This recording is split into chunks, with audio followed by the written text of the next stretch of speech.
Okay. काय होतं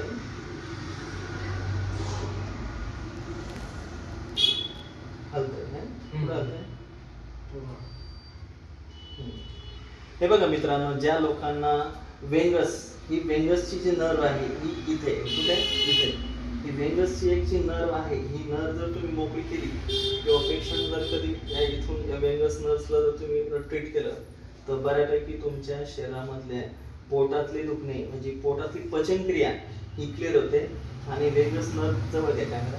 वेंगस nerve जी आहे या अशा प्रकारे ती रिलॅक्स होते. हे बघा काय होतंय, टक टक टक टक टक टक टक टक फ्रेश होत चाललं ना, बऱ्यापैकी हलकं होत चाललं का, डोकं हलकं चाललं, ट्रेस कमी होऊ लागलं का, ट्रेस मेन आहे आपल्याला, आपल्या शरीरामध्ये काय ट्रेस असतो, तर ट्रेस कमी झाला किंवा अपचन कमी झालं, ॲसिडिटी कमी झाली की तुमचे सर्व आजार हे बऱ्यापैकी मोकळे होतात आणि पेशंट जो आहे तो रिलीफ होत जातो, त्याला गरज पडत नाही. हे बघा किती त्रास कमी होतोय,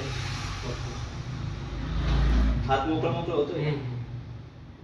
तर ज्या लोकांना shoulder frozen, cervical spondylitis, cervical stiffness अशा आजारावर मी बऱ्यापैकी उपचार देतो. श्री स्वामी समर्थ निसर्ग उपचार केंद्र येथे आपण येऊ शकता. छत्रपती संभाजीनगर, जाधववाडी, 12 रोड. ठीक आहे मित्रांनो, ऑल द बेस्ट.